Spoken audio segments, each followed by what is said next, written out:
This is Future Fork, a show that explores the world of food and the decisions we can make today that will shape our future.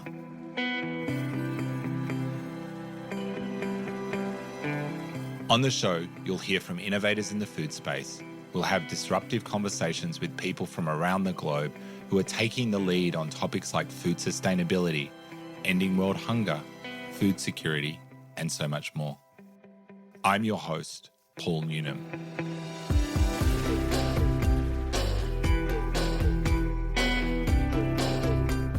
In today's episode of Future Fork, we're once again taking a look back over a big 2024. Over the past 12 months, I've had the privilege of speaking to some incredible chefs, amazing people from all over the world tackling big problems and doing it with flavor. Now, we've spoken to a lot of chefs on the show, so this episode could probably be an hour long, but we don't have that much time. So today, you'll hear the incredible stories of how some of your favorite chefs began their journeys in food. To start things out, let's go back to the very first episode of Future Fork, where I spoke with the incredible Asma Khan. Asma and I caught up inside her iconic restaurant, Darjeeling Express, where she explained how her story started with a private supper club in her home. I will describe everything, but I need to excuse the noise that we will get inevitably because we're in my restaurant. We're recording in my restaurant in the only little private space we have. This is my restaurant, Darjeeling Express. We began in 2017, but the journey of Darjeeling Express goes back even further to my house. I began from supper clubs, then I did pop-ups at a time when no one even imagined that you could do a pop-up in a pub in Soho. Everyone stared at me and say, "What are you doing here?" The world has changed so fast. Even supper clubs, I had to explain to everybody what it was. They kept calling it illegal restaurant. It was not an illegal restaurant. There was nothing illegal in it. But people had very little understanding. But everything really changed. In 2017, I got a space in Kingly Court. And with Kingly Court, everything changed, as in I had to really learn how to run a restaurant. It was very hard. I learn every day. And I'm now back in Kingly Court after having had a short trip over COVID in Covent Garden. And I've written 2 books, and this is my story. It's amazing.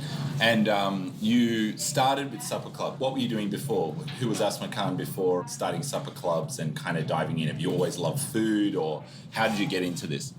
I always loved to eat. When I moved to this country in 1991, I didn't know how to cook.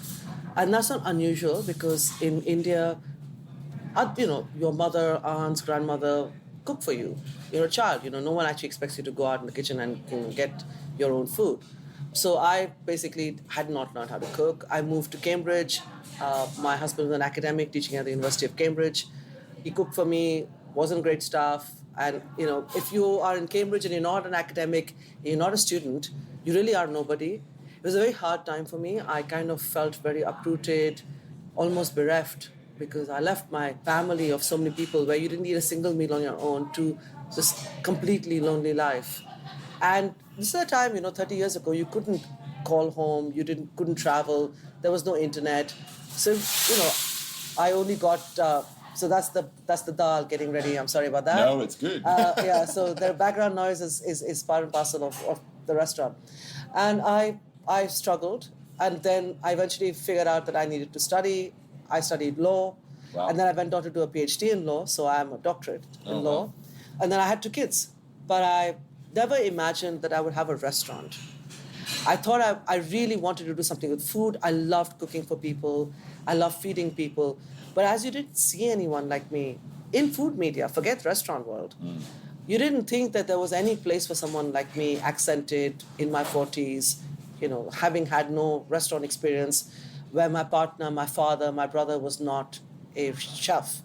I didn't see anyone else there who succeeded, who was a female, who hadn't had this level of mentoring and level of financing from men. So you didn't see anyone in that space at the time, but you had this kind of vision of what you wanted to kind of get involved in. So was that easy, or how did the journey happen? Like, was that moving from supper clubs into a space an easy process? It was not easy, but it was not that I planned it. I wouldn't have dared plan such a crazy journey because you can't plan these things. I literally was in a pop-up and I was struggling, not doing so well. Faye Mashler turned up, who was then the food editor for the Evening Standard. Evening Standard, very powerful at that time. This was before everybody thought they were a food critic and they were not doing their own little Insta bits and pieces. Different world again. Yeah. And it's very powerful, came in, loved the food. Overnight, the whole of London wanted to eat my food. And the landlord offered me a restaurant. I didn't go looking for a restaurant. I didn't dare think I could do that. Then, of course, getting the money was a big challenge. Yeah. I didn't even have a credit card. So I had no credit history, I had no business ideas, I couldn't explain profit and loss, I couldn't explain a business plan. I could tell you how I cooked the food, I could tell you stories about my women, I could tell you stories about power and struggle and slavery and empire. I could do all of that, but I could not explain a business plan because I had no idea what I was meant to be doing. And I learned the hard way. I struggled. I had amazing friends. Men and women stepped in and helped me. That's great. And it's really important that I say this because everyone thinks that they see you as a sole founder, as an entrepreneur. They think this is a journey you've made on your own. You make this journey as a collective. I was always with the women who were cooking in the kitchen. I'm still with them now. There are friends who have stood by me throughout. Many more friends have abandoned me on my journey. But some stayed the whole journey. Some stayed to see me go on to Netflix, to Top Chef, to getting publishing my books. So it's really a collective of people. And it's not just me. And I think this is an important thing for others who are starting their journey to understand. You need to have your tribe. Your tribe doesn't have to look like you. Your tribe doesn't have to be all female. Your tribe doesn't have to be the same skin color as you, like you would expect in a tribe. You work in a group together. You reach out. I would still consider you someone who I would have reached out to if I had needed advice. And this is, that's why I'm very happy to do this, because I think that the people who've been kind and compassionate and supportive and applauded you on the sides, this is your tribe. And for too many people do not talk about that because they think it takes away from their success. If you say, I didn't get here on my own, I say this and I say it now again. I stand on the shoulders of giants. The giants in my kitchen, my 60-year-old grandmothers who are not even 5 feet tall, little women who have worked so hard. And I stand on the shoulders of giants who are friends, who didn't understand that on bad days, they sent me friends to my supper clubs, who sent me snippets of articles in other countries, put it up on Facebook and said, oh my God, here you are. And those are the turning points. So on bad days, you had friends who would tell you, we believe in you.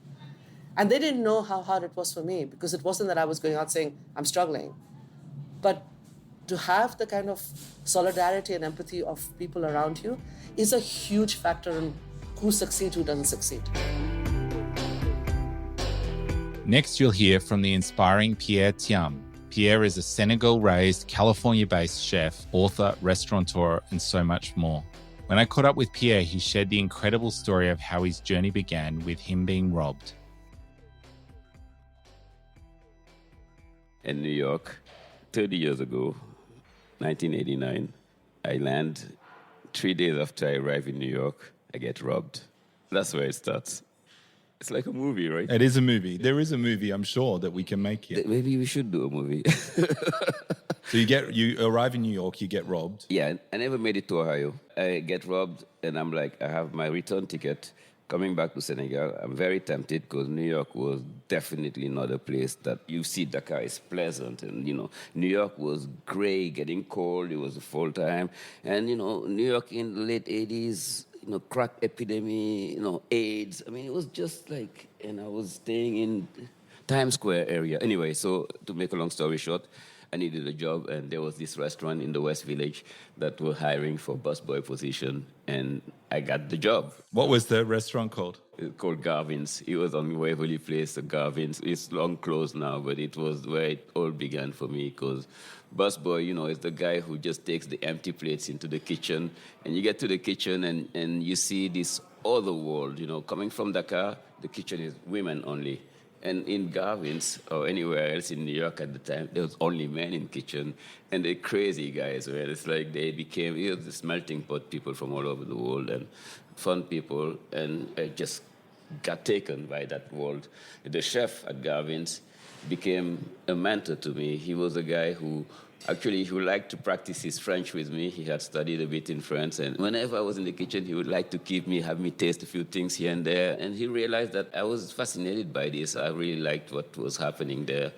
And he knew I wanted to get extra money. For me, it was just making extra money. So he offered a job. He's like, after busboy, come in the restaurant and be a dishwasher. And you know what? I will train you. This is how I started, because it's old school, It's old school, you start from the bottom. And, I hated it. I had no desire being a cook or anything, and definitely not a dishwasher.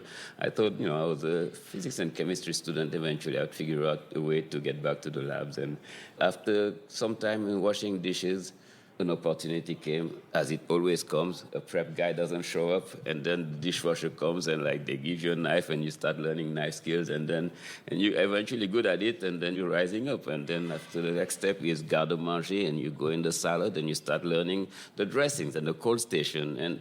And now it's becoming interesting because you see the chemistry in cooking now, because it's like oil and acid, the lemon juice, the vinegar, the olive oil. That's an emulsion. Those things that you already know in the background, in theory, in chemistry. So now it's starting to be really, really interesting. And you see that there's a future here. And it's tasty, too. It's not like the university kind of lab. It's really... And there's passion that I'm starting to get because, again, growing up in Dakar, you are already exposed to diversity of flavors and all these different cultures. And so, I'm now seeing this is something that I could get passionate about. And the chef was very patient and loving and guiding me. And I love to read already before coming. So he's now guiding me into reading about cookbooks and stuff. And the rest is history, man. Eventually, I started to go from garde-manger to the grill, to the saucier, all those stations, and just could fly on my own now. I had a skill. So New York City was the food capital of the world. And, it's like I could go at any doors now. I had a skill, and I went there from Garvin's. I started working at an Italian restaurant, worked at there, the Italian skills in my pocket, went to a French bistro in Soho, Jean-Claude. I worked at Jean-Claude. We opened Jean-Claude, actually, and eventually stayed at Jean-Claude for a while until another place in Soho opened, and that's why it got interesting, because that's where I got promoted to chef de cuisine. I worked at that place, Boom, and Boom was the place, man. He was coming, the chef, great guy, man, was doing global ethnic vibes that was at the time really innovative. And I was working hard. He was working hard, man, working long hours, man. And they, that pays off. Eventually, Boom was so successful. It was the place where, you had all those A-list celebrities coming. So we're doing so well that they opened a new restaurant. They opened one in the Hamptons. They opened one in Miami. And they needed to promote. And I got the one sent to Miami. And now, I'm in charge of that kitchen. And now I'm getting even the blessings to start bringing my flavors as specials. Because I was offering it already in, for the family meals and stuff. Food from memory, food that my mom would do, like peanut sauce and stuff. But with the twist of my now known experience in the kitchen. And so you fast forward to now, you've got 2 restaurants and cookbooks. You've written 4 cookbooks, yeah. 4 cookbooks, amazing. So have you ever come across the person that robbed you? No, but I suspect he was someone I knew, actually. I always thought he was that guy, and I'm sure it was. But no, I never came across in direct confrontational way. Didn't need to. I had other things to think about. But that's thanks to him that I'm here today. And to close things out, you'll hear from Anahita Dhondy. Anahita is an award-winning chef, author, and champion of Parsi food. In this clip, Anahita shares how her love of food began by watching her mum keep Parsi culture alive through cooking. So I'm born and raised in New Delhi, India. And I come from the Parsi community, which is mostly based out of Bombay or Maharashtra and Gujarat. But I am based out of Delhi. So there are very few Parsis in Delhi. So grown up in a family with just my parents, because my grandparents stayed away, and it was very important for my mom to keep the culture alive. So she did that through cooking. And we grew up eating all different sorts of cuisines because she's a home chef who learned how to cook at home. She never went to culinary school. So I used to see her in the kitchen and I became very interested in cooking and cooking techniques. And I started asking her all the questions about food when I was just about 8 or 10, maybe. By the time I was 11 or 12, I was sure that I wanted to do something in the food space. And, my parents saw that and they really encouraged that, even though there are hardly any women in the industry, in the F&B industry in India.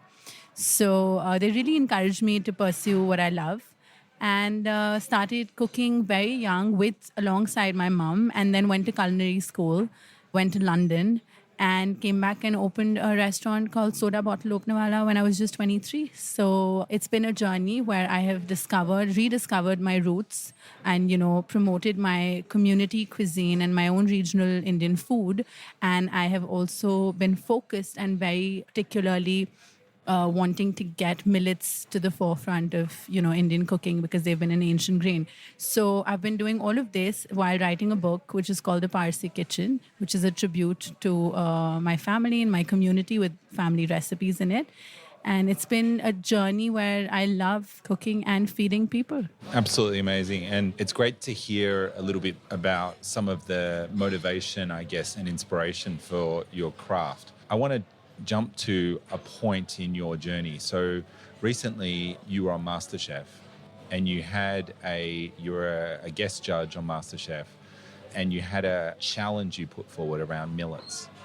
And I want you to tell me a little bit about what was that like, putting that in, and how did that connect back to the broader work that you've done over the years? So I think I started getting very interested in understanding what millets are and where do they come from when I started running the restaurant.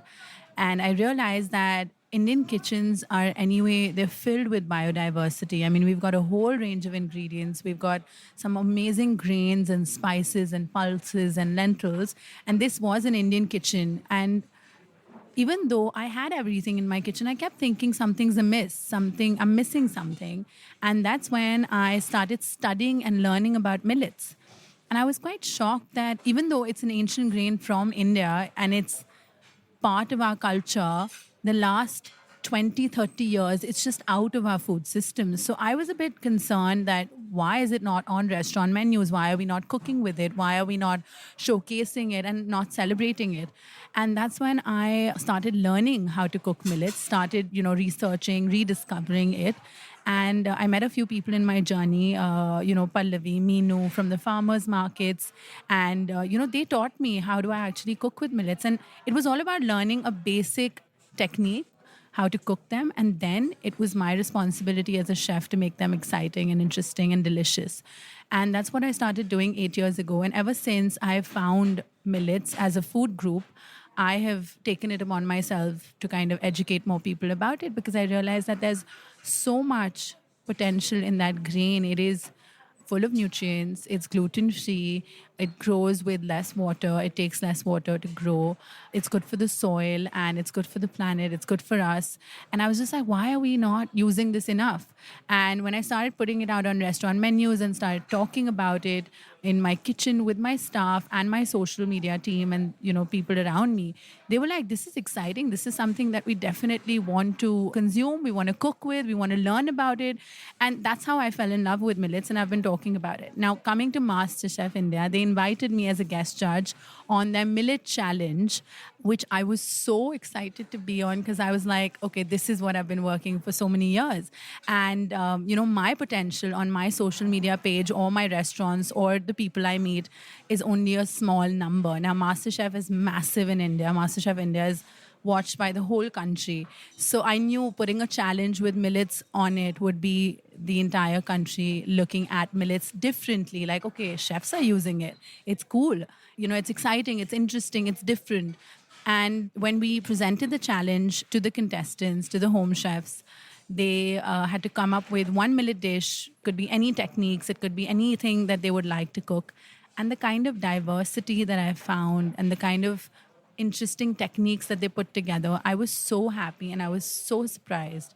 I was really happy to see that the contestants really embraced that challenge. And when we saw the final dishes. We were so happy to see millets being showcased as an extraordinary, which looked like expensive commodity, which was respected the same way any other ingredient would be. And all the judges were very happy to see that. And all the viewers back home actually started looking at millets in a different light. They started respecting it. They wanted to buy it. They wanted to use it. They were like, why are we not using it? And I can't tell you that the reach that we got from that show, because of the millions and billions of viewers, was so impactful. And I'm so happy that they took that challenge with the Odisha government to promote millets, because I know it made a significant impact, and shows like this can really contribute to taking an ingredient which is kind of lost to the next level and bring it back into circulation. Now farmers are growing that again, and the price of millets has gone up in India. That's amazing. I think congratulations on all that work. It's really amazing to just hear that story. And I think for me, when I hear this, I suppose I think about the 8 years, because often we think about these moments when things happen. But I want to talk to you about the 8 years. What did it feel like working for so long, trying to push something, and then you get this one opportunity and all of a sudden it kind of, was it a massive sense of achievement? How did that really feel? You know, when you're working on one single product or you're working on a dish, it could be a concept, it could be a restaurant, it takes years of research, years of practice. I mean, let me tell you, I had no information on millets. And I remember talking to my mom and my grandmom and being like, why don't we use it anymore? And they were like, we'd rather use wheat or we'd rather use rice. No one eats millets anymore. It's just, it was referred to earlier and even today as bird food. It's feed that's given to birds. And I was just like, but why? It's got so much nutrition. And they were like, yeah, because no one paid attention to it. And plus, everyone just cooks porridge out of it. And it's not like versatile. It's not exciting. It's not interesting. And that's when I saw the problem. And I was like, as a chef, I need to change that. And, that's where my knowledge and, my techniques need to come into play. So for me, those 8 years was all about discovering the potential of millets and, using it as a flour, making granola out of it. We've made cakes, we've made cookies, we've made biscuits. And let me tell you, we failed. We failed multiple times, but only when you failed, you actually come up with solutions to where you know there's a problem. And we worked on a gluten-free bread, which is as good as any wheat bread. That's something that I feel as a chef, we have to work on every single day. And because I did that, and I'm going to tell you that we had a lot of challenges trying to get people to eat millets, because they just had a preconceived notion that it's not going to be tasty. And I'm going to say this in Hindi, in the local language, that they said that ye to mitti ki jaise lagta hai. That means it tastes like mud. And I'm telling you, this is what people thought. And they were just not happy eating. If they would see millets on a menu, they'd never order it. And now it's changed because we've been pushing boundaries every day. Coming up with exciting recipes on Millet Monday on my Instagram page is like, for me, it's a challenge that I give myself, where I'm like, okay, this can be made with wheat or rice. Let me make it with millets and let me show them that this can happen. This can actually be cooked the same way and taste delicious. Because half the time the battle is won once they've tasted it and they love it and they're like, this is delicious, I can eat it. They will buy it from the supermarket. So those 8 years were practice. It was all about education, creating awareness, loads of research. And the moment that I got to present the challenge really felt like an achievement where, I was taking steps towards it every single day. And it felt really good to be talking about it on such a massive scale. Thanks for joining me on this special bonus episode of Future Fork. If you'd like to hear the full conversation with anyone you heard from today, the links are in the show notes. All right, I'll see you in the next episode. You've been listening to Future Fork, a show that explores the world of food and the decisions we can make today that will shape our future. Future Fork is produced by Disruptive Consulting Solutions and supports the SDG2 Advocacy Hub. For more info, head to the website futureforkpodcast.com. This show was produced with strategy and production support from Wavelength Creative. So you don't miss an episode of Future Fork, make sure to subscribe to or follow the show in your podcast app. And while you're there, leave us a 5-star review. It really helps others find the show. I'm Paul Newnham, and I'll see you in the next episode.